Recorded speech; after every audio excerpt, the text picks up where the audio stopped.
Hello, my friends, and welcome to the 435 Movie Show. Today, April 28th, 2022, has a bit of a significance of a date.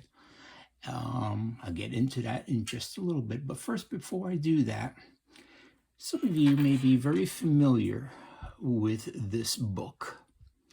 This is one of the first books published about Bigfoot, and it's written by Peter Byrne, who is a big game hunter, but who has made a professional career in searching of Bigfoot. And looking at the preface here, he's offering you $1,000 for information to leading finding out about the Bigfoot.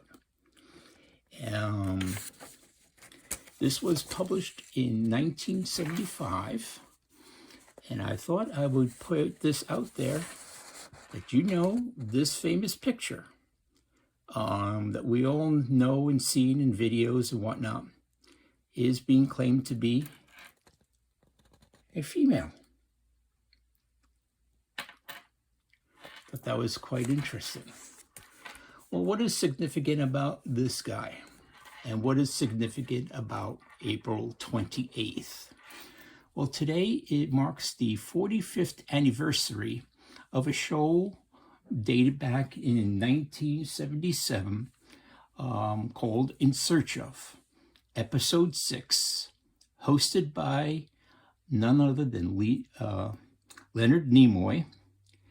And one of the guest talkers in there is Peter Byrne. So this is while there have been many other people who have written articles, documentaries, and whatnot, this was the first show that really brought forth the Bigfoot phenomenon. And today I will present to you the full episode of In Search Of Bigfoot. Enjoy.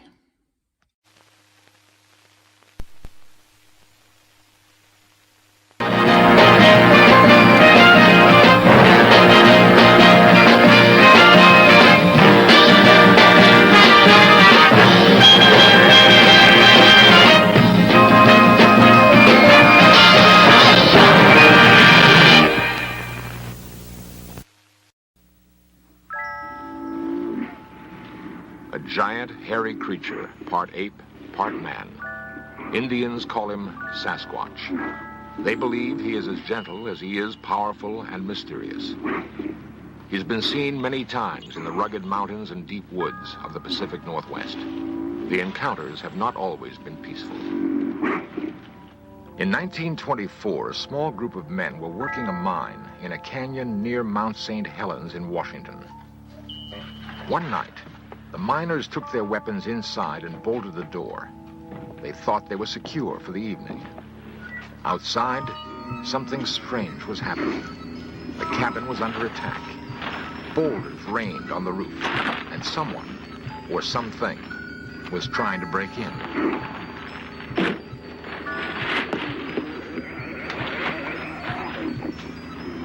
The miners later described their attackers as large, hairy apes.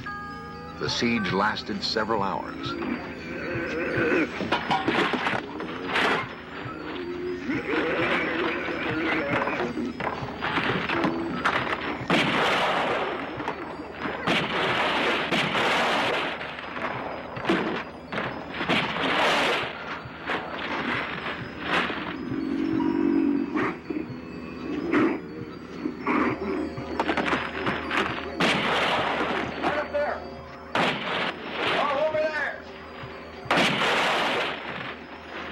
The miners escaped injury that night. The area now known as Ape Canyon is one of the many places in the Northwest where man continues his hunt for this elusive creature we call Bigfoot.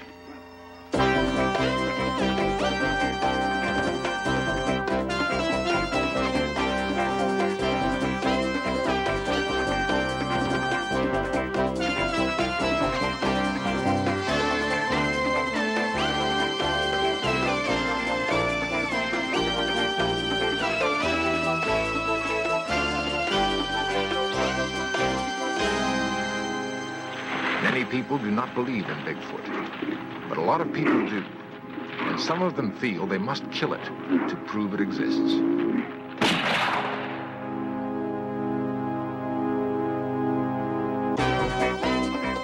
This series presents information based in part on theory and conjecture. The producer's purpose is to suggest some possible explanations, but not necessarily the only ones, to the mysteries we will examine.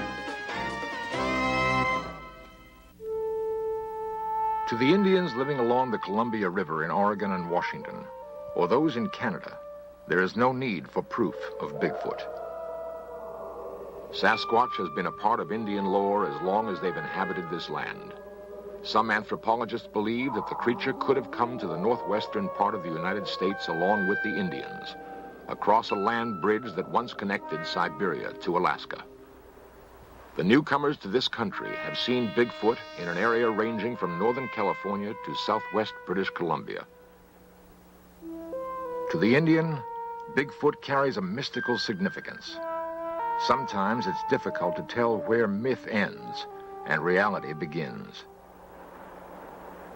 In our modern world of concrete and steel, we're far removed from the Indian lore of Bigfoot. It's hard to imagine any corner of our crowded world where a giant, man-like creature could roam free. Yet there's persuasive evidence that Bigfoot is real, and that urban man may be close to his first meeting with this living legend.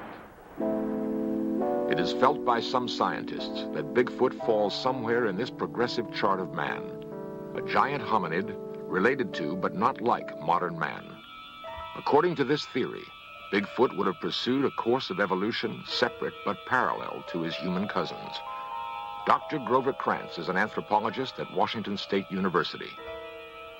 Its locomotion is the human design, so we know it's probably our closest living relative. But in terms of anything mental characteristics, no, it's not human. So it is a mixture of ape and human characteristics, and if you want to call that a missing link, that's fine. Now, this is a cast of a jawbone of something that I think is actually the Sasquatch.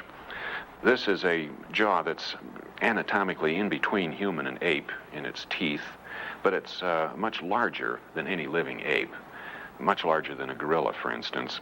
These are known from fossils about 1 million years old in China, and it has been named Gigantopithecus. And it has approximately the characteristics that our Sasquatch has. So I'm inclined to think that this species just simply is continuing today. The most convincing visual evidence of Bigfoot is a film taken by Roger Patterson in Northern California. Dr. Krantz believes it to be authentic. I've examined the film many times, watching it forward, backwards, stop frame, measured, and everything. And all of the anatomy of the creature is perfectly consistent. It just simply does not fit with a man wearing a suit. In fact, a suit of that size, we can establish exactly how big it is. There's no way a man could fit into it. The shoulders and chest are simply too wide. The feet are properly designed for carrying that kind of body weight, and that doesn't make any sense unless you've got a body of that size. And Patterson could not have faked any of this stuff. I talked to him about some of the things I saw, and he didn't even understand what I was talking about. Reports of Bigfoot sightings in the Northwest go all the way back to 1811. There have been some in other parts of the United States, but most have come in the area from Northern California to British Columbia. In 1882, a British Columbia newspaper published the story of railroad workers who saw and captured a creature they called Jacko. No one seems to know what happened to that creature, but the hunt for others has brought headlines all across the United States. There have been an estimated 2,000 reported sightings of Bigfoot. Half of those are considered fakes. The other half are very real, especially to those who live in this rugged country and who've seen with their very own eyes, seen something strange and sometimes frightening. I'd been down to my folks's, and Cindy was with me, and we decided that time to go home, and so we left. And Louis Alway and his daughter Cindy of Stevenson, Washington, returning home one night from visiting his parents, came across something they'd never seen before. It was about 10:30, 11 o'clock at night, and Cindy was sleeping on the floor, on the seat. And I come around the corner there, and there it was. It looked to me like he had just come over the top of the guardrail there. I woke her up and she got to see it just before it ran into brush. And at first I thought it was a bear, but when it took off across the road on its hind legs, I just couldn't believe it. I hunt and I fish and I see a lot of game all the time, and it looked like something that I'd never saw before. 3 or 4 years ago, we received a call in the late part of the fall. The people who own this cabin back here said they'd found some tracks of what they thought was a large animal. And we came out and investigated that. Back here by the tree, we found several tracks that were real large, way larger than a human. I sure wonder about it. Sheriff William Klausner of Skamania County in Washington has investigated tracks and talked with eyewitnesses. He's seen too much to be totally skeptical. The most unique thing about what we've learned from this is that the people who have either written or called, who have experienced the same kind of thing or had seen tracks, mention of a strong sulfur smell, and that's real unusual. As Sheriff Klausner says, the smell description is not unusual. James Strahan and Harold Teskey recently saw something on the roadside near Colton, Oregon. And there was a big, huge object on the left of the road, and I rolled the window down in the car, and this thing was approximately 3.5, 4 feet wide, about 6, 7 foot tall. And the odor of this animal, after I rolled the window down, was so offensive that I couldn't remain there any longer. And I was scared, too. And I've been around the mountains and around animals a lot, and this thing truly scared me. And so I got out of there and rolled the windows up in the car and went on home. And the odor of that animal stayed in that car until the next morning. It was still in there. 1 mile outside the Dalles, Oregon, several members of the Bigfoot Investigation Project and Information Center climbed to an observation point. They're led by Peter Byrne, 50-year-old adventurer and former big game hunter in Nepal. Byrne has dropped his rifle in favor of camera and binoculars. For 5 years, he's headed the Bigfoot Investigation Project and stalked these North Woods, checking out every story and every set of tracks. His prey is elusive. We will talk to the person who says that they've seen one. We will talk to their family, perhaps to their employers or employees. We'll talk to the local police to see if they know them, to find out if the person is simply a joker, a hoaxer of some kind, or if they're a person of reputation and of known integrity. And then we'll go and see the person, we'll interview them, and of course we'll try and get to the place of the actual sighting as quickly as possible. One of the most credible sightings took place near Mount Hood, Oregon in 1974. 2 loggers, Jack Cochran and Furman Osborne, were working in an area of fallen timber. Cochran explains what he saw. I looked off towards the woods, and I saw these 2 long legs moving at the edge of the timber. And as this thing walked, it walked with a glide, and then it reached an arm out and kind of touched the tree as it walked by. And I saw these wide shoulders, and then it just moved off down the hill. J.C. Rourke and I were up on that little hill there and setting jokers, and the cat came down to the line and he didn't come back, so we decided to walk out in the woods onto the timber so we could be in the shade, and we heard this commotion there in the brush, and we saw this big monster going out through there. I yelled for my buddy. I wanted him to see him, and I started running. I wanted to get a closer look at him, and we chased him over the ridge there, and at one time I was within 50 feet of him. Whatever Osborne chased through the woods left him far behind. Cochran, an amateur artist, tried to sketch what he saw. He was tall, long-legged, and hairy, very broad shoulders, and his head seemed to just spring up out of his shoulders, no neck. The arms were long and more in proportion than a human. There is persuasive evidence that men may be closing in on Bigfoot. What will the hunters do if they find him?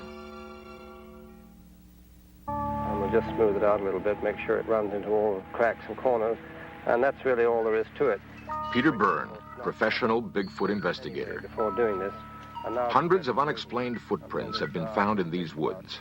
They receive close examination by the experts.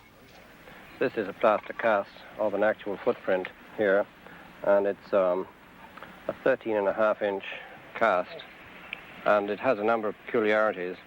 One is the normal bulge behind the big toe or the hallux, and then there's a second bulge, and this is peculiar to all of the footprints that we have seen. Nobody really knows what causes this second bulge. Perhaps it's a muscle of some kind to support the enormous weight. This is a cast of an individual that's very obviously crippled, and I studied this at some length and found these two bulges on the outside of the foot. Anatomically, they have to correspond to a couple of gaps in the bones on the foot themselves. And the bulges in a normal human foot expanded to this size would have been here, but they're shifted forward. Well, anatomically, this means that the ankle weight is shifted somewhat forward. It's not just a gigantic human foot. It's the leverage has been redesigned. And this happens to be redesigned just exactly the way it would have to be for a 800-pound animal. So if the idea of that this was faked by somebody isn't quite so simple. If it was faked, it was done by a human anatomist who was a real genius, and he had to have laid out thousands of these fakes all over the place, and that just simply becomes impossible. Among the fakery that we have seen is a piece of film made in 1970 by a man in northern Washington. At first, it looked very good. It was a man in a fur suit, of course.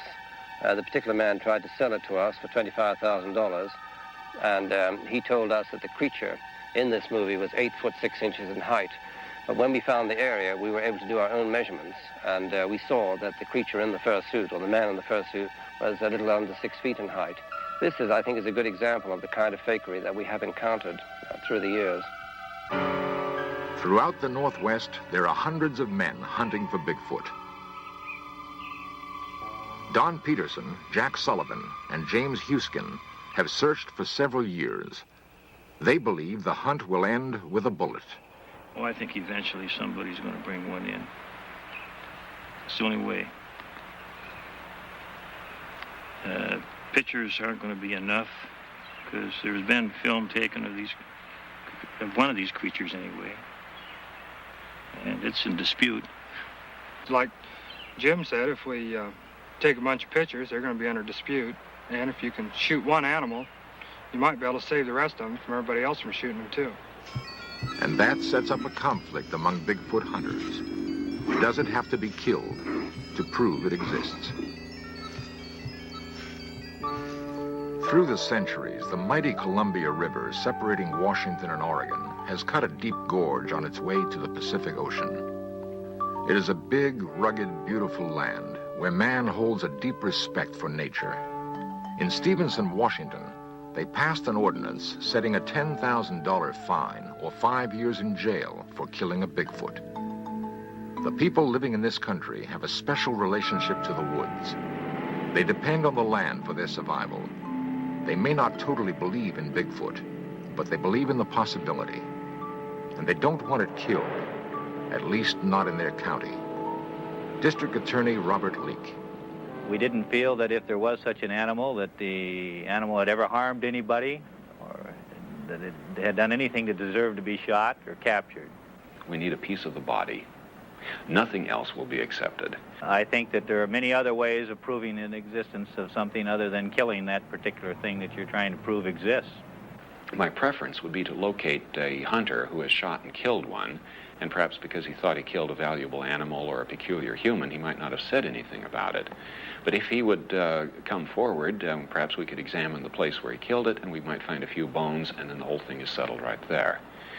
If we don't find such an old kill, then the only alternative remaining is to kill one now. And grisly as that sounds, I think that is probably what we'll have to do. I would strongly urge the doctor to reconsider that, especially if he thinks he's going to do it in this county, because we would enforce the ordinance. Why add more controversy to something that's already controversial? Although what we have to have is a specimen for scientific identification. I think it would be morally wrong. I see no reason. In fact, I talked to a small boy, a schoolboy recently, and he said some people say shoot one to prove that they're there. And then he said, supposing the one they shoot is the last one. Well, my answer to that is if they become extinct, so what? If they're not proven, it doesn't make any difference. We have a lot of animals that became extinct in the past, and there's nothing we can do about it. And if this animal remains unaccepted, who cares if it becomes extinct? They're obviously rare. There are not very many of them. And as we see them, they could be a hominid form. It could be a man. To shoot one would be totally wrong. And we are totally opposed to this philosophy. While men ponder the dilemma, to kill or not to kill, many Indians wonder why this preoccupation with proving Bigfoot exists. To the Indian, there is no doubt. Many, like Mrs. Joe Washington, see the hunt for Bigfoot just another intrusion into their sacred past. You'll never be able to, you might say, civilize him like the white man done to us. He's somebody that belongs in the area that he chooses to live in. And if someone did bring him down,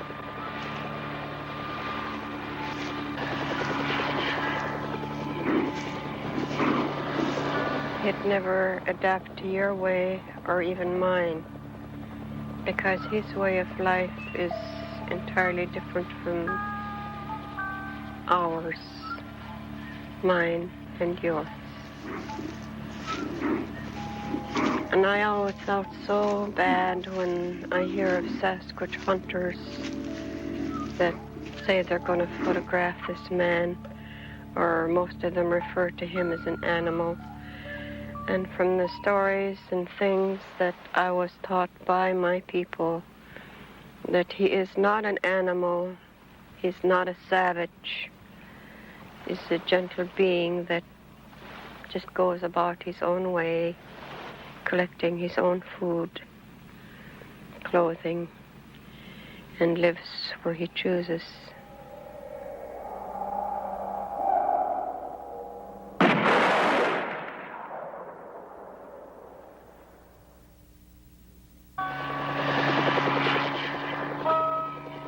Man, with his ingenuity and machinery, continues to stalk this creature.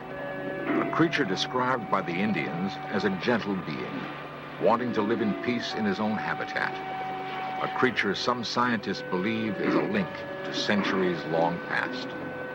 The gorilla is mentioned in Greek mythology going back hundreds and hundreds of years, and yet it was not discovered until the late 18th century. And the subspecies, the mountain gorilla, was not identified until early 1900.